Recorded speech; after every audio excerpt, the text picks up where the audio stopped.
So today I'd like to talk about something that I've been talking about in the channel for a while, which is the progress that Right to Repair has been making, or in some cases, the lack of progress that it has been making. And there was an article written recently that was discussing something that runs very parallel to what it is I'm trying to do. So last year, I talked about how Joe Biden had asked the FTC to draft Right to Repair rules, and then he, about a month later, signed an executive order on Right to Repair. A lot of people believe that Right to Repair is done. He signed an executive order. And I really tried to go over in that video, while it was progress and way more progress than I've ever gotten before, this was not even remotely close to done. What he did is the executive order essentially asked the FTC to draft rules on Right to Repair, and now it really is in the FTC's hands to actually do something about it. Now, one of the people leading the FTC is a real trailblazer when it comes to antitrust. It's not exactly somebody that I imagine is a cheerleader for Apple, Google, and Facebook the way many others have been in the past, and I've discussed it on a couple of live streams here. I forget which one, or else I'd link to it.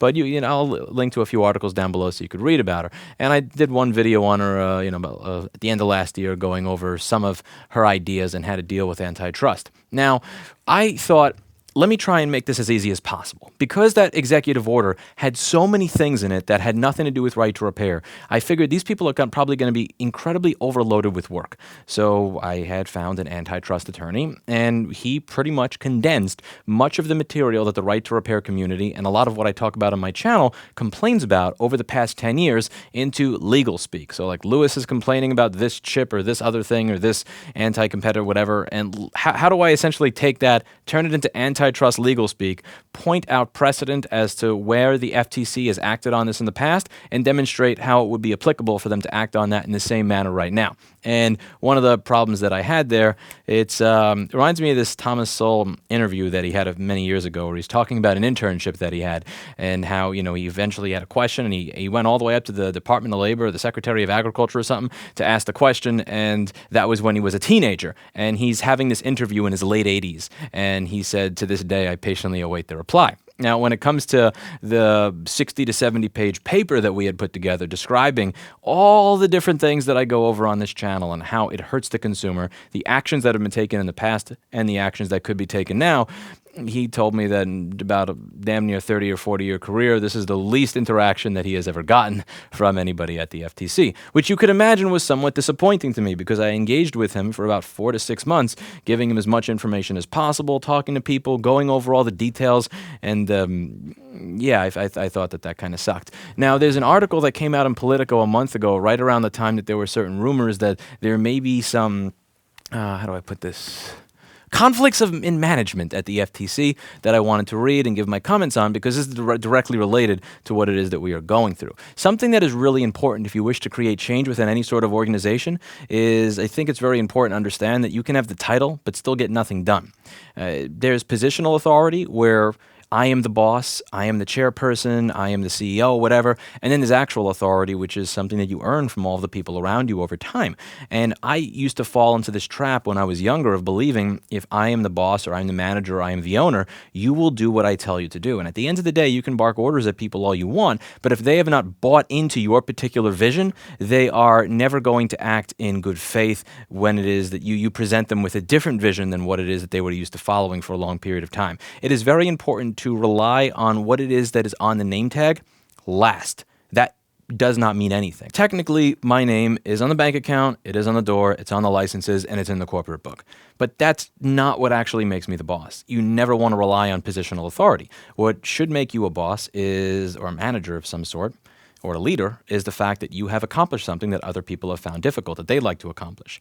You help them accomplish that thing. Then you help them mentor other people to accomplish that thing, so that they can get that happy kick when they teach somebody that is beneath them in some way, shape, or form how to get on their level by, just kind of mentoring them through the entire process. By coming up with a system that allows other people to become equally as successful or more successful, and then watching that unfold. There's an entire book on this. I forget the name of it. I'll link it in the description if I find it, on why positional authority is so bad. But I find a lot of people rely on that, and that's something I discussed in this video that I did 8 years ago, which hopefully nobody watches because I was drunk off my ass when I made it, and my cat was staring at me wondering why I was screaming into my camera while drunk. I really should private a lot of my older videos in this channel that just don't exactly fit in very well now that there's a billion people watching. But getting back to my point and going back to the FTC, something that really kind of disappointed me was when I read this article in Politico, Trouble in Khan's Corner on the FTC. And it makes me wonder if it is enough to simply have people that are fire breathers that believe in your cause leading an organization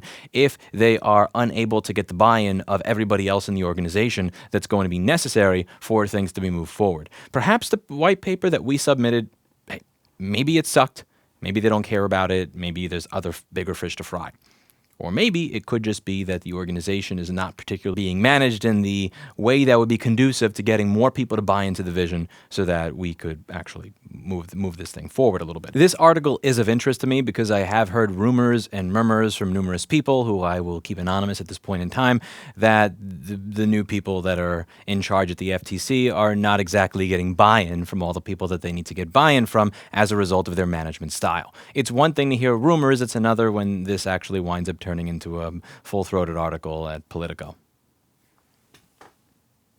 So this article says Trouble in Khan's Corner, and this is from Politico, not me. So Jen Howard often wears a silver necklace emblazoned with one word in delicate cursive script. Fuck. The irreverent jewelry is emblematic of the, at times, combative attitude she's brought to the role of Chief of Staff at the FTC. It's an attitude that helped her rise through the ranks, including stints at a variety of government agencies. But it's one that has alienated her from others within the Biden administration. One person with direct knowledge of the dynamic told West Wing Playbook that some officials within the White House were concerned about the friction between Howard and others at the FTC over her aggressive managerial style. Multiple other Biden administration officials told West Wing Playbook they personally avoided interacting with her. She has a polarizing reputation among FTC staff and with some congressional Democrats who described her as blunt and rude, bordering on mean. Howard's approach in the job contributed to the resignation of the FTC's top economist in February, according to 3 people familiar with the departure. The White House did not address West Wing Playbook's individual questions, but in a statement, Assistant Press Secretary Emily Simons praised the work of FTC Chair Lina Khan and her staff. Chair Lina Khan and the entire team at the FTC have been strong partners in both thought and action, consistently pushing forward and making progress on the administration's antitrust priorities and competition agenda, she said. Antitrust has been one of the bright spots in the Biden administration for many on the left who have applauded the FTC's challenges against mergers that progressives view as anti-competitive. President Joe Biden announced last June that the 33-year-old Khan, a progressive with major backing from an up-and-coming generation of anti-monopoly activists, wouldn't just be the FTC's newest commissioner, but the agency's chair. Within hours of being sworn in, Khan announced that Howard would be remaining at the FTC as her chief of staff instead of departing the Consumer Financial Protection Bureau with her old boss, Rohit Chopra, as most had expected. Howard got off to a rocky start under Khan. She angered many within the building by ordering all 1,100 FTC staff to cancel any public appearances and to tell anyone who asked that it was because of pressing matters at the FTC. An FTC spokesperson said the pause was only temporary in order to reduce events with any perceived conflicts of interest, and Howard worked with leadership across the agency to craft best practices which were published internally in September and have been in place since. In the months since, Howard has insisted that most press requests be routed through her, effectively usurping the FTC's Public Affairs Division. While Khan is frequently invited to speak at conferences, at Howard's direction, the FTC often won't confirm her appearance until a few days before to prevent organizers from capitalizing on Khan's star power.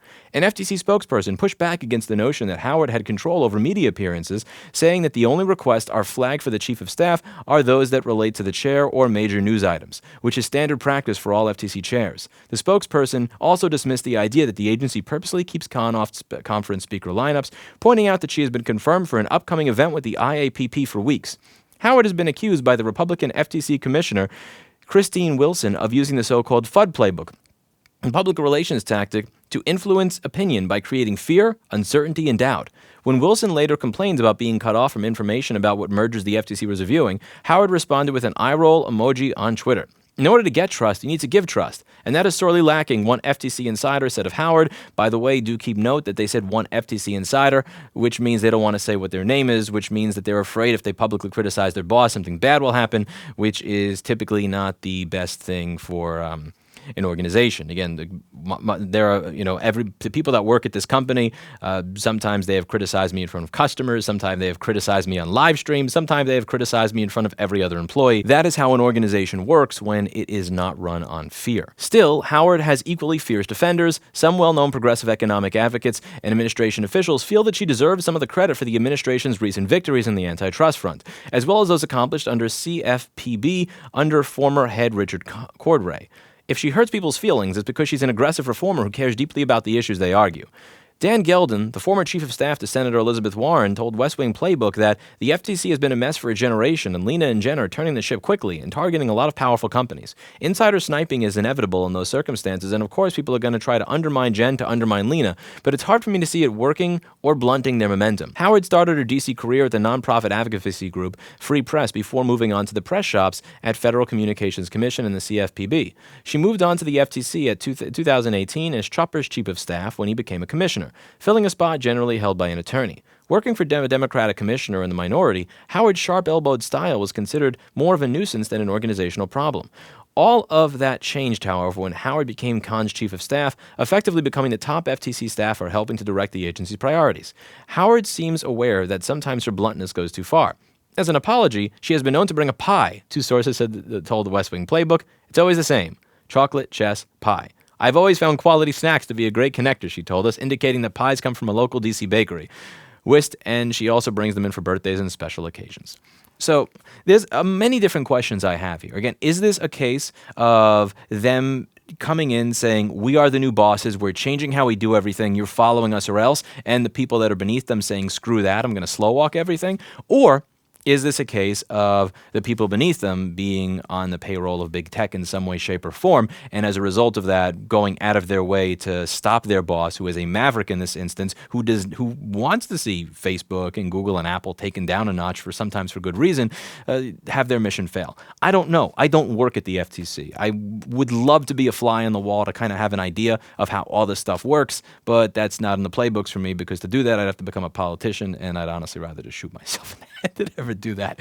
But in all seriousness, I do hope that people that come in and who do want to actually take big tech down a notch, who do actually get into these types of positions, understand that getting the position in and of itself is not the win. You have to make sure that, again, the 1,100 people that work at that agency buy into your mission and purpose, buy into your vision, and are actually motivated and incentivized to see you win. At my company, when I first started doing board repair here and didn't outsource it, I was very bad at explaining to and getting the people here excited and wanting to see me succeed in that vision. So I was the only person here who was doing any work towards that front. And it wasn't until maybe 2 or 3 years into it that I was really able to steer the ship around. I really did think that simply because my name was in the company books, because I was the owner, that I just get to dictate how everything goes. And again, technically, if you're signing the paychecks, you should be able to say how things go. But that's not how it works out in reality. And sometimes it's very easy for me to forget my own advice from this video that I did. And I hope that that's not what's going on at the FTC. And at the end of the day, I hope all of you, when you're watching this, understand that simply because Biden asked the FTC to do something in an executive order, that's not the end. States should still move forward with their right to repair bills. Federally, they should still move forward with right to repair bills. People should move forward in terms of encouraging companies to do the right thing, encouraging them to be a little bit more like Framework, a little bit less like One Wheel, in my opinion. And that's about that for today. Let me know what you think in the comments down below. By the way, I know there were a lot of you when I made a community post about this 1.5 years ago saying I was excited to see Lena Khan work at the FTC. A lot of you did say that she will probably get nothing done. I said that you guys were wrong. Again, we are, in my opinion, it's not long enough into this to be able to give a full-throated I told you so. But if you would like to give me an I told you so, I will accept your I told you so down below. That's it for today. And as always, I hope you learned something. I will see you in the next video.